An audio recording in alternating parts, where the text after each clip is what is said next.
Sekarang perhatikan rahasianya. Idza qala al-'abdu, kalau seorang hamba berkata dalam salatnya, iyyaka na'budu wa iyyaka nasta'in. Ya Allah, sekarang kami ibadah, salat kami jadikan hanya untukmu. Dan sekarang kami punya persoalan dalam kehidupan. Kami mohonkan solusinya hanya kepadamu. Qala Allah Azza wa Jalla, seketika Allah akan menjawab kalimatnya. Perhatikan perbedaan dengan jawaban-jawaban sebelumnya. Hadza baini wa baina 'abdi. Inilah perjanjian antara aku dengan hambaku. Wali 'abdi ma sa'al. Kalau sampai kalimat ini dia ucapkan benar salatnya, maka apapun yang dia minta aku akan kabulkan seketika itu.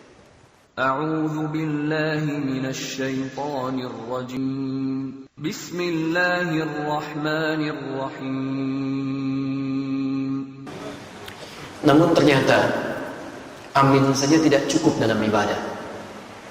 Karena kalimat amin itu di dalam Al-Quran diletakkan setelah kalimat iyyaka na'budu wa iyyaka nasta'in ihdinas siratal mustaqim dan seterusnya ayat. Yang paling mendasar dalam kalimat di Al-Fatihah yang ditutup dengan amin ini, letaknya kata para ulama tafsir, rahasia utamanya ada di kalimat iyyaka na'budu wa iyyaka nasta'in.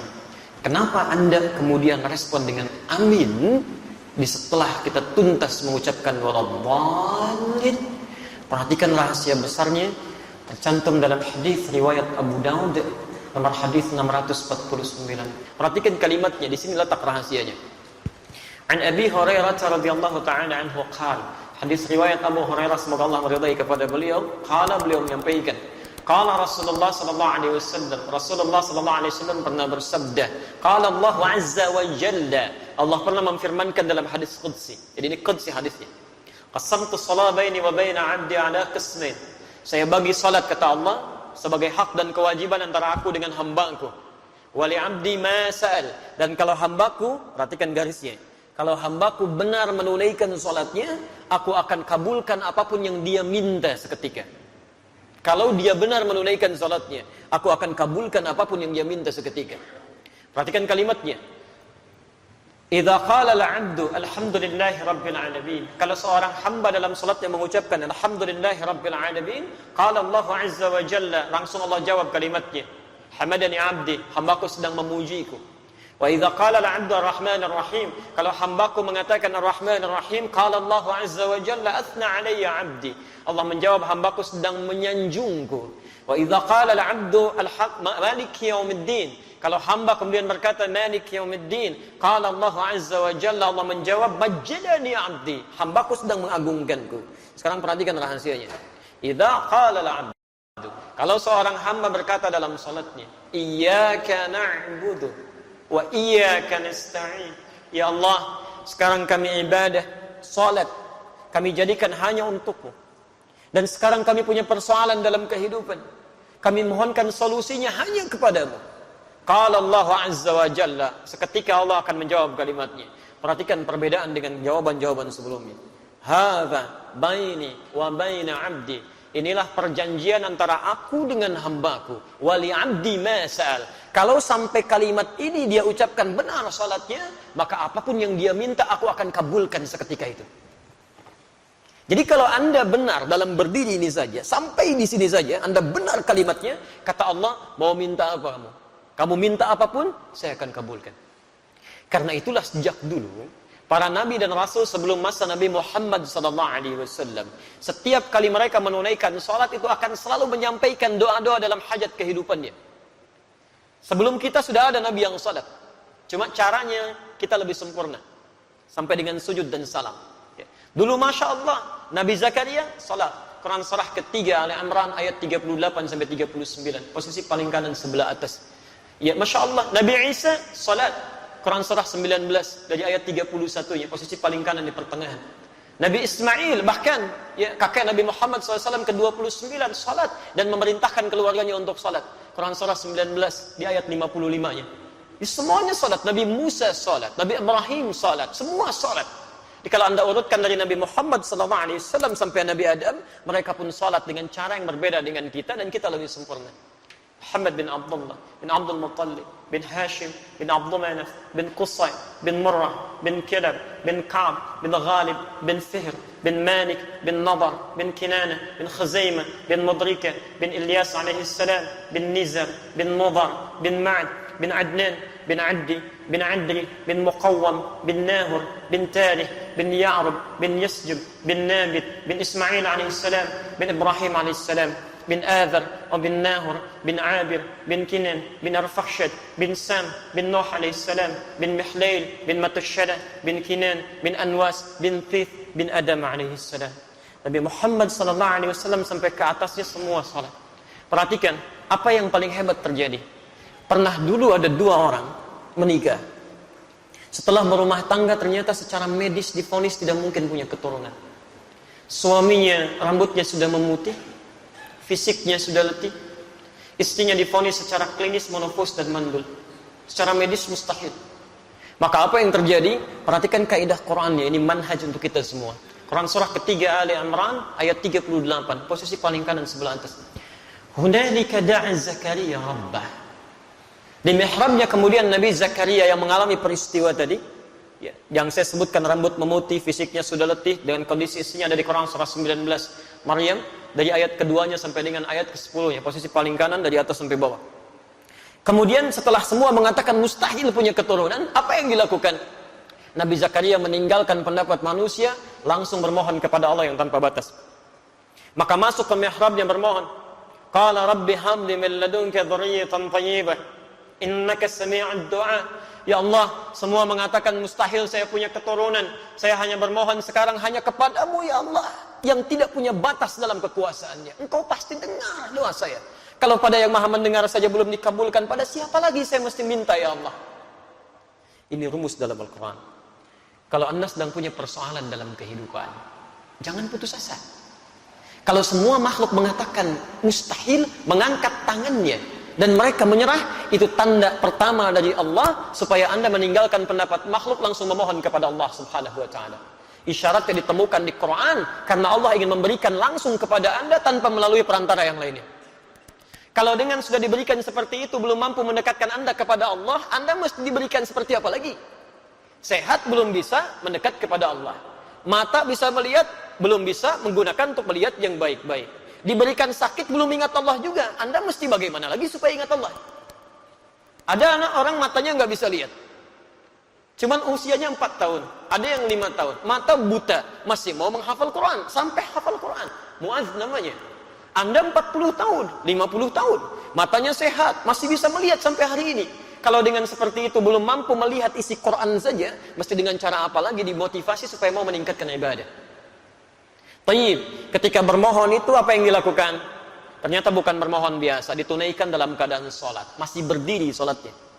Berdiri dalam bahasa Arab disebut qa'im. Qa'im. Sedang sholat yusalli. Perhatikan, begitu memohon kepada Allah dalam sholatnya, seketika turun malaikat. Dan kalimatnya menggunakan fa. Fanadatul malaikat. Ada yang menggunakan waw, ada yang menggunakan thumma, ada yang menggunakan fa. Itu berbeda. Saya katakan dhahaba Muhammad ila jami'il jihad wa Ali. Muhammad datang ke Masjid Al-Jihad dan Ali. Kalau menggunakan waw itu Muhammad datang, Ali nyusul. Kalau kalimatnya menggunakan thumma, maka ada jarak yang cukup panjang. Muhammad sudah pergi, 1 jam kemudian Ali baru datang. Tapi kalau menggunakan fa Ali, maka ketika Muhammad berangkat, Ali berangkat. Allahu Akbar. Begitu selesai doanya menggunakan fa. Fanadatul malaikah. Selesai doa, belum selesai salatnya. Selesai doa, tiba-tiba turun malaikat. Wa huwa qa'imun yusalli fil mihrab. Sedangkan beliau masih berdiri dalam salatnya. Masih berdiri, belum selesai salatnya. Saat dalam keadaan berdiri ini apa yang disampaikan? Annallaha yubashshiruka bi Yahya. Allah kasih kabar gembira. Anda akan punya anak. Namanya langsung dari Allah, Yahya. Artinya hidup. Yang mustahil menurut manusia, lahir dari rahim seorang perempuan yang menofus dan mandul, bayi yang hidup, kata Allah tidak ada yang mustahil. Dan terlahir dalam keadaan sehat menjadi nabi setelah itu. Taat menunaikan salat. Nabi Zakaria berdiri dulu, salat, memohon, dikabulkan. Dengan keistimewaan Nabi Muhammad SAW, Nabi Muhammad dan umatnya bahkan sebelum berdiri sholat ditunggu oleh Allah mau minta apa. Nabi Zakaria berdiri dulu sholat, minta dikabulkan. Umatnya Nabi Muhammad sebelum sholat ditunggu oleh Allah mau minta apa. Turun Quran surah kedua Al-Baqarah ayat 45 sampai 46, posisi paling kanan, pertengahan agak sedikit ke bawah. Perhatikan kalimatnya. Wasta'inu bis-sabri was-salah. Wasta'inu, sigatnya amr, bentuk perintah. Dan jika Anda memiliki persoalan dalam kehidupan, perhatikan cara menerjemahkannya. Dan jika Anda punya masalah dalam hidup, tidak ada manusia yang tidak punya masalah. Ya, semua kita pasti punya masalah. Ini pun tenang-tenang begini belum tentu nggak punya masalah. Kantor ada yang belum selesai, itu pasti. Quran surah kedua Al-Baqarah ayat 155 sampai 157, posisi paling kiri di atas sampai ke tengah. Setiap kita punya persoalan. Ya. Baik. Dan jika Anda punya masalah dalam kehidupan, maka mintakan solusinya kepada Allah. Perhatikan caranya ya, supaya masalah cepat selesai kalau Anda sedang punya masalah. Satu, bis-sabri. Terima dulu masalahnya dengan sabar. Jangan mengeluh. Tidak ada satupun ayat di Quran yang berbicara tentang keluhan. Pilihannya cuma sabar. Diterima dengan sabar. Dengan kesabaran itu nanti bimbingan Allah turun. Perhatikan rumus ya, rumus kesabaran dalam Al-Quran tentang masalah. Lihat rumusnya. Quran surah kedua Al-Baqarah ayat 286. La yukallifullahu nafsan illa wus'aha. Allah sampaikan, tidak mungkin Allah menguji, menitipkan masalah pada seseorang kecuali dia sanggup mengatasinya. Artinya kalau Anda sedang diberikan masalah, diberikan ujian, artinya Anda sanggup mengatasinya. Jadi sekarang kalau Anda sedang punya masalah berat luar biasa, itu artinya cuma Anda yang sanggup, yang lain belum tentu bisa. Karena itu dititipkan kepada Anda, bukan pada yang lain. Jelas ya? Karena cuma Anda yang bisa mengatasi. Sifat Allah itu punya keadilan, tidak mungkin menitipkan masalah pada orang yang tidak sanggup. Kalau Anda sedang punya masalah luar biasa, artinya hanya Anda yang sanggup mengatasinya, yang lain tidak.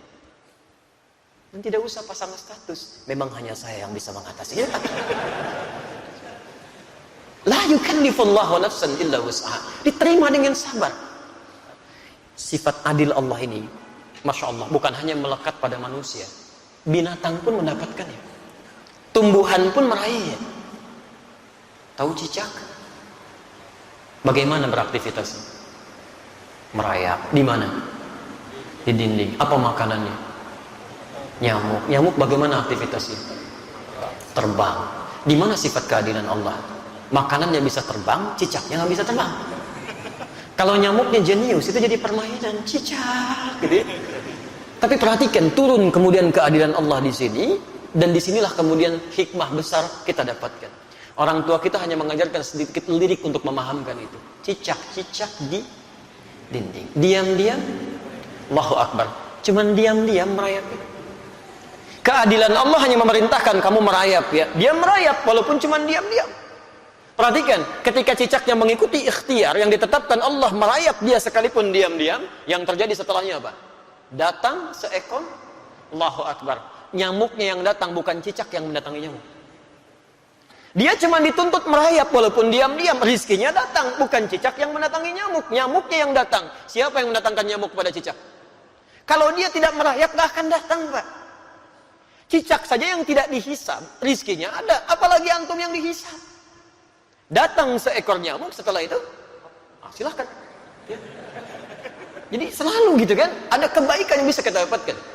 Jadi rumus dalam kehidupan, ketika Anda mendapatkan masalah, terima dengan sabar. Tapi tidak cukup sampai situ. Wassalah. Dan saat sholat, mintakan solusinya. Minta kepada Allah.